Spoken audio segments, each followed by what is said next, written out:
I'm Sheriff Mike Williams, and I'm proud to be joined today by partners from our State Attorney's Office and our State Attorney, Ms. Nelson, members of the U.S. Attorney's Office, members of the Bureau of Alcohol, Tobacco, and Firearms, and, of course, our Mayor, Lenny Curry. So we are here today to reveal the results of a long-term, two-phase investigation into a violent gang that's been operating here in our community known as the Rolling 20s. So for those of you who may not be familiar, the Rolling 20s is a subset of the national street gang known as the Bloods. So let me tell you how we got here today. So in April of 2016, excuse me, a homicide investigation into the murder of Michael Wright led JSO detectives to focus on Quinte Hudson. Quinte Hudson was a suspect who was already in jail awaiting a trial for an unrelated shooting charge where Michael Wright was to be a witness. As the investigation progressed, the gang ties with Hudson became evident. Detectives learned of an ongoing organized gang known as the Rolling 20s that had facilitated the commission of Michael Wright's murder through a hierarchy of gang members. This information was then shared with the JSO Violent Crime Impact Team, who worked with our gang unit and our crime analyst with an intense focus to identify the membership within the gang and their ties to any illegal gang activity here in Jacksonville. The research revealed a structured organization involved in multiple violent crimes, including murder, attempted murder, robbery, arson, narcotics trafficking, firearms trafficking, as well as witness intimidation and other serious offenses dating all the way back to May of 2015. So throughout the investigation, it became clear that the Rolling 20s gang was more organized than the neighborhood-based, street culture, rap-associated type gangs that we typically see here in Jacksonville.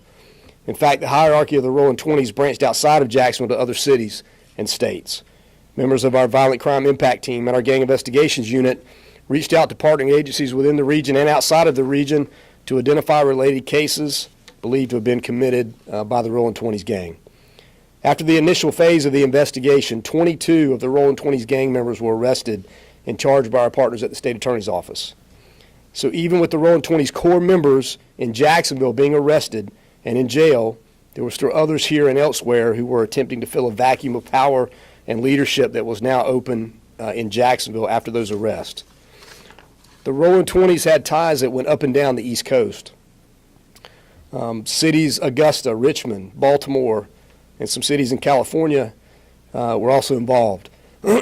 These ties outside the Jacksonville area and the internal power struggle within the gang led JSO to leveraging key partnerships with the ATF and the U.S. Attorney's Office for a second phase and joint investigation into the Rolling 20s that began early this year. JSO detectives and ATF special agents worked together to investigate, disrupt, and dismantle a network of narcotics and firearms trafficking with regional influence associated with the Rolling 20s. Then on Monday, October 22nd of this year, 20 additional Rolling 20 gang members and associates had either state or federal arrest warrants issued, and in a joint sweep on Wednesday, October 24th, 15 of the 20 were arrested by ATF and JSO arrest teams. The entire investigation resulted in 46 defendants associated with the Rolling 20s being arrested on felony charges ranging from murder to cocaine sales and lengthy prison sentences that they will see in their future. In addition, the following firearms and drugs were seized during this investigation: 30 firearms, over 396 grams of powder cocaine, 42 grams of crack cocaine, 72 grams of marijuana, over 31 grams of Molly, over 6.5 grams of heroin, and 39.2 grams of ecstasy, all seized again during the investigation. So here's where we need your help. There are 5 defendants that are still outstanding. We're asking for your assistance in helping us locate them. I encourage anybody with any information on these 5 outstanding suspects to reach out to us at our crime tip, JSO crime tips at jacksheriff.org, or First Coast Crime Stoppers to remain anonymous, 1-866-845-TIPS, and obviously receive a possible reward when going through Crime Stoppers. The information on the outstanding suspects will be provided to you as we end the press conference.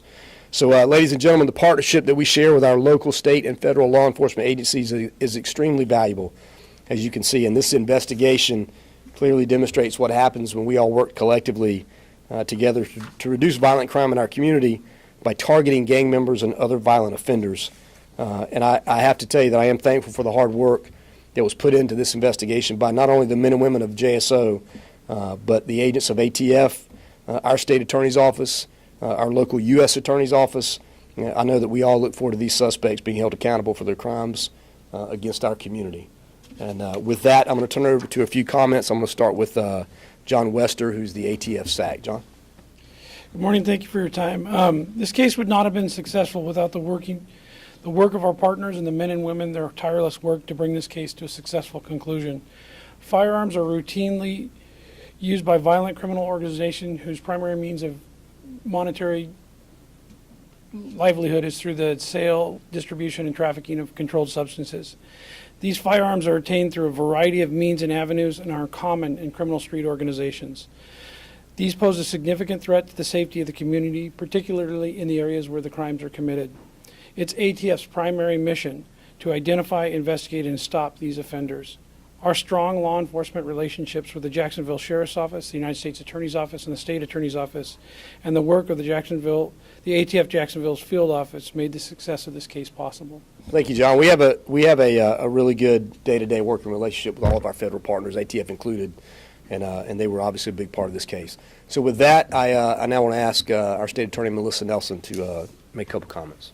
Today is a day to recognize the outstanding achievements of our committed law enforcement officers. And first, I want to personally thank you, Sheriff Williams, and the committed officers and detectives here at JSO. Under your leadership, today's announcement reflects that aggressive, strategic, and targeted policing works. Second, I'd like to recognize our federal partners, ATF, DEA, and the United States Attorney's Office, who have worked closely with our prosecutors at the State Attorney's Office and our local police to ensure that the worst of the worst in this gang receive appropriate federal investigation and prosecution. Third, I want to thank our targeted prosecution unit at the State Attorney's Office. Early on, we recognized the need to be all in with Sheriff Williams's initiatives. And with that in mind, we assembled a specific unit where we use some of our best and brightest prosecutors to address violent gangs and groups proactively, using every tool that the legislature has given us. These prosecutors work hand in hand, as they did in this case, with JSO, ATF, and their federal counterparts to bring today's results about. And finally, I want to thank you, Mayor Curry. His unfailing support of law enforcement has been more than just words. He has allocated funding and support whenever asked to both JSO and the State Attorney's Office, and operations like this are simply not possible without your support. This operation took significant planning, preparation, and coordination, as you heard, among multiple agencies, and occurred over multiple cities and state lines. And the State Attorney's Office has been working hand in glove with our law enforcement partners for the entire investigation. This is exactly how we envisioned our targeted prosecution unit to work when we created it. And that is to work with our partners on investigations from the start through the very end before prosecution even commences. And today demonstrates, I think, how together we can elevate the others' work to maximize impact. The cooperation among local and federal partners in Jacksonville is something that I think all of us today should be proud about. The targets of this investigation were worthy, the intelligence gathered was on point, and the execution was precise. So I want to thank as well the men and women on the ground who ensured the successful execution of these warrants. Because of the good work of many working together, we have dismantled an entire criminal organization that was functioning, as you heard, in other cities, but here in our own. Jacksonville is safer because of this, and I know lives are spared and saved because of it. So today we hope this announcement of success is the first of many to come. Violence, however, perpetuated by other groups will continue. We will be watching. We will be gathering intelligence, and we will be using the best technology and all of the tools the legislature has given us, and we will dismantle similar groups to ensure that planned violent acts do not become a reality. So thank you, Melissa. And she touched on it, but I want to give the mayor just a minute to make a comment or two, because again, we would not be here without the support that the mayor has given us, from day one. And it takes that kind of effort and support and teamwork that you see up here today to be successful in complicated cases like this. And again, to echo Melissa's comments, it's an incredible amount of work by some very dedicated professionals that allow us to be here today. But with that, I do want to ask the mayor to make a couple comments. Thanks, Sheriff. Thank you, Sheriff. Well, I mean, first, the reason we're able to invest resources in strategies, the city is, and with the state attorney and the sheriff, is because of the open lines of communication. So, again, this relationship is a model. I'm grateful for the state attorney and the sheriff. They bring me ideas, they bring me strategies, ask for funding, and we invest.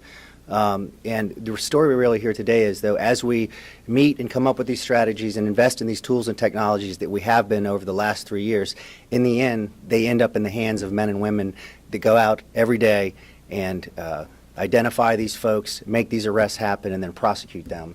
So to echo the state attorney, we're going to keep investing with the tools that they need to make sure that they have what they need to go out and get these bad guys off the street. So to all the men and women that made this happen, thank you. And to the bad guys that are out there, they're still coming after you.